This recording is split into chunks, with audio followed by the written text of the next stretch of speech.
दोस्तों 20 लाख करोड़ सुनने में तो ये रकम काफी बड़ा लगता है, लेकिन जैसा कि हमारे प्रधानमंत्री नरेंद्र मोदी ने इस राहत पैकेज का ऐलान किया, बहुत सारे ये लोग जानने की इच्छुक होंगे कि 20 लाख करोड़ में हमारे लिए क्या है, कौन से बिजनेस के लिए कितना पैसा दिया जाएगा। तो दोस्तों इस वीडियो में मैं आपके लिए ये पूरी जानकारी लाया हूं कि इस 20 लाख करोड़ में आपके लिए क्या है और कौन से बिजनेस को कितना पैसा मिलेगा। तो दोस्तों इस वीडियो को थोड़ा भी स्किप मत कीजिए, क्या पता अगर आप स्किप कर रहे हैं तो वो इन्फॉर्मेशन आप ही के लिए हो। तो दोस्तों इस वीडियो को शुरू करते हैं और जानते हैं कि आपके लिए इस 20 लाख करोड़ में क्या है। जैसा कि प्रधानमंत्री नरेंद्र मोदी ने कहा कि जो राहत पैकेज का पूरा जो डिटेल जानकारी है वो हमारी वित्त मंत्री फाइनेंस मिनिस्टर निर्मला सीतारमण के द्वारा दिया जाएगा, और उन्होंने इस राहत पैकेज का कल कुछ भाग में इसका ऐलान किया, मतलब कुछ हिस्सा उन्होंने बताया। उन्होंने बताया कि 20 लाख करोड़ का जो ऐलान है हम एक साथ नहीं कर सकते हैं, इसको बताने में काफी टाइम लगेगा, तो धीरे धीरे करके इस पैकेज का ऐलान किया जाएगा। लेकिन कल जिसकी जानकारी थी इसके बारे में हम आपको बताने वाले हैं।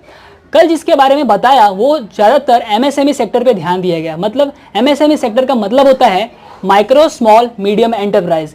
इस सेक्टर पर बहुत ही ज्यादा फोकस किया गया है। ऐसे उद्योगों को उनको बढ़ाने का विचार है, मतलब ऐसे उद्योगों में, ऐसे बिजनेस में वो पैसा डालने वाले हैं।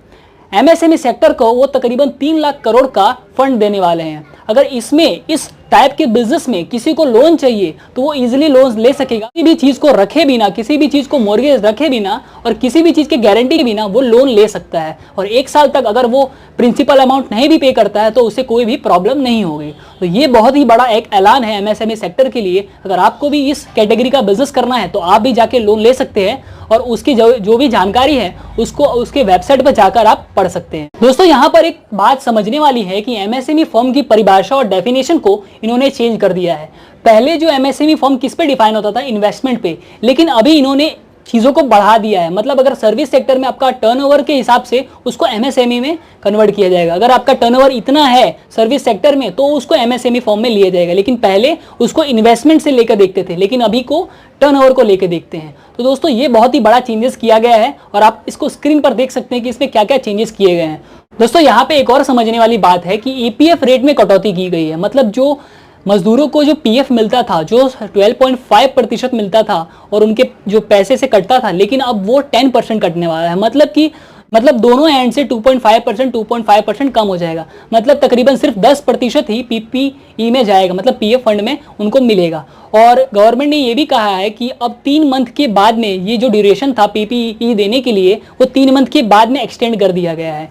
तो दोस्तों ये भी काफ़ी आपको जानने वाली बात है। अब उसके बाद जानते हैं कि जो फर्म, जो एमएसएमई सेक्टर जो लॉस में जा रही थी, जो कंपनीज, उसको गवर्नमेंट ने 20,000 करोड़ का फंड का ऐलान किया है। मतलब अगर कोई कंपनीज लॉस में जा रही है, उनके ग्रोथ के लिए, उनको बढ़ाने के लिए, उनको सर्वाइव करने के लिए 20,000 करोड़ का फंडिंग दिया गया। और जो कंपनीज अभी अच्छा चल रही है, उनको ग्रोथ चाहिए, उनके लिए 50,000 करोड़ के फंड का ऐलान किया गया है। तो दोस्तों अगर आप इन कैटेगरी में फॉल करते हो तो जाके वेबसाइट पर देखिए कि मेरे लिए कौन कौन सी चीज की जरूरत है।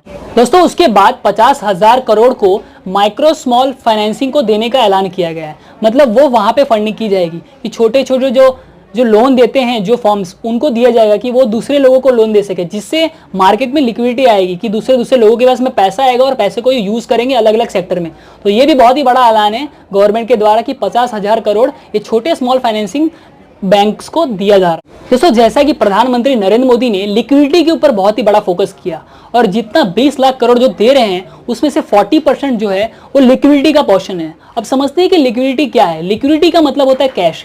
किसी भी इकोनॉमी को ग्रो करने के लिए लिक्विडिटी उसके मार्केट में होनी जरूरत है, क्योंकि अगर लिक्विडिटी नहीं होगा, पैसा नहीं होगा मार्केट में, तो लोग खर्च क्या करेंगे, और एक जगह से दूसरी जगह जब पैसा नहीं जाएगा तो उसका बिजनेस नहीं होगा। लेकिन इस लिक्विडिटी को बढ़ाने के लिए क्या कर रहा है आरबीआई? एक ऐसी पॉलिसी है जो लिक्विडिटी को बढ़ाता है और कम भी करता है।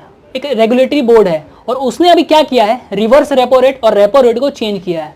अब रिवर्स रेपो रेट क्या होता है कि जो आरबीआई होती है वो बैंक्स को किस ब्याज दर पर लोन देती है उसे रेपो रेट कहते हैं, और उसी प्रकार से रिवर्स रेपो रेट का मतलब होता है जो आरबीआई बैंक से लोन लेती है उसे रिवर्स रेपो रेट कहते हैं।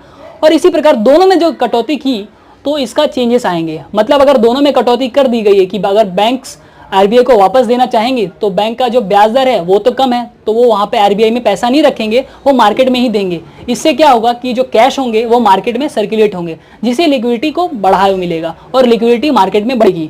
तो ये ही कुछ प्रावधान है और ये जो कुछ निर्मला सीतारमण ने इस चीज़ों का ऐलान किया। दोस्तों वीडियो अगर आपको अच्छा लगा हो तो इस वीडियो को लाइक करें, इस चैनल को सब्सक्राइब करें और इस वीडियो को अपने फ्रेंड्स के साथ में शेयर करें।